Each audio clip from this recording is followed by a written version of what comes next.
Hey everybody! I don't know if you guys are as happy about it being Friday as I am. I was thinking it was Friday about Tuesday, so it's been a long week. But anyway, you're in luck though. I'm going to keep this fairly short because it's my lunch break and I take a nap on my lunch, so I have to get to that in a minute. But I've written another letter. I haven't written a good one since October. I think this one's pretty good. It's different. I had one person say it was just awesome, and one person said it's too long and a little emotional. But actually, emotion was kind of what I was going for in this one because there's nothing we can tell these people that they don't already know. I mean, good grief. So, just trying to tug at heartstrings a little bit, maybe. So I'm going to read this. I will put the link to it in the description. Feel free to share it, share the letter, share the video, whatever you want to do. Let's get this out. And then I think I mentioned last time I still have another idea I want us to try, but this kind of just came to me yesterday. So I wrote it down, and so here we go. Hope you guys approve. To whom it may concern, this letter is to any and all members of Congress, regardless of your party affiliation. Please take the time to read it and examine your heart. I think you owe America at least that much. What happened to you? Most of you used to actually have morals and ethics and cared about people. Now you don't seem to care about anyone but yourselves. This is evidenced by your choice to stick your heads in the sand rather than stand up for anything that might damage your political career. You all seem to have forgotten that these positions were never intended to be permanent. Our founding fathers were wise enough to realize what would happen if people had too much power for any significant amount of time. This government has proved them right. A good-sized majority of you no longer have any clue how real people live. You obviously don't remember the struggles of living paycheck to paycheck. How in the world do you propose to represent people when you are completely detached from their lives? Let's consider the men and women who have been unjustly persecuted for over 2 years because of an event that was, at best, a total breakdown of communication and planning, at worst, a complete setup by those who are supposed to protect us. Can you remember the last time someone you trusted betrayed you? Do you remember how that felt? I can tell you without question that is how a lot of America feels right now, but especially those whose lives have been destroyed because of someone's insatiable thirst for power. And do not dare downplay the severity of what you have participated in or allowed to happen to these people. There are mothers and fathers who were just concerned for their children's safety.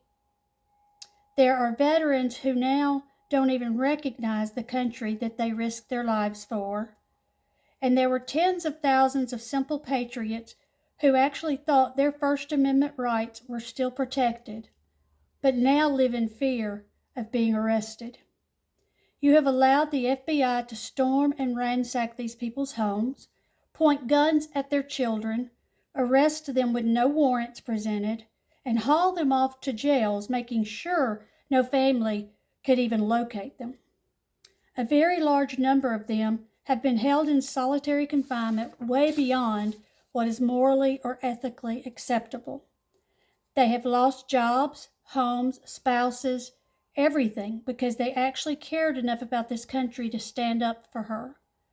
No one has ever said that everyone there that day was innocent, but no one deserves to be stripped of their constitutional and human rights, regardless of what they've done.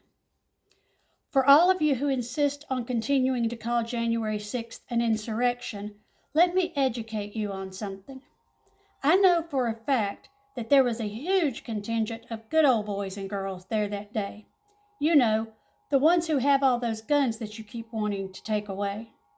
Do you seriously believe that those folks would go to participate in an insurrection and leave all those guns at home?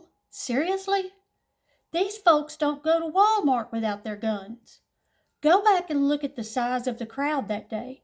If it was truly an insurrection, it would not have failed. These blatant lies have got to end. You're only making yourselves look foolish. Now, if you think you won't ever have to give an account for the injustices that you've allowed to go on for over 2 years, you are sadly mistaken. Many of you have known the truth this entire time, and you've sat back and allowed your fellow Americans' lives to be destroyed. But today is a new day. This day, you have the opportunity to do the right thing and turn it all around. You will be judged for this exact moment in time and the decision you make. You will have to answer to God for every day that you let those men and women continue to rot in jail. And I promise you, His judgment and wrath are far worse than anything you think happened on January the 6th. So what's it going to be?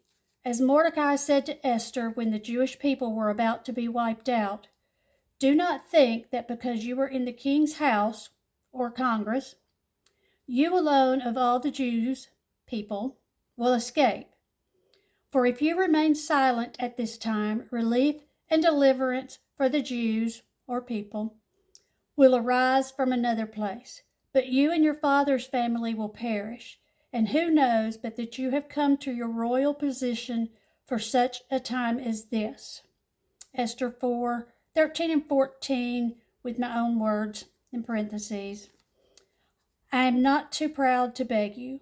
Please let the J6ers go. They and their families have suffered enough.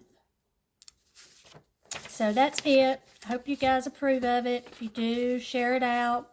Send it to your Congress people. Post it on Twitter, Truth Social, Getter, wherever you are. And maybe it'll catch somebody's eye. Maybe it may be too long and too emotional, but maybe that'll speak to somebody. You never know. It's worth a shot. So anyway, y'all have a great weekend, and I'll get back with y'all next week about my other idea. So talk to you later. Blessings to you all.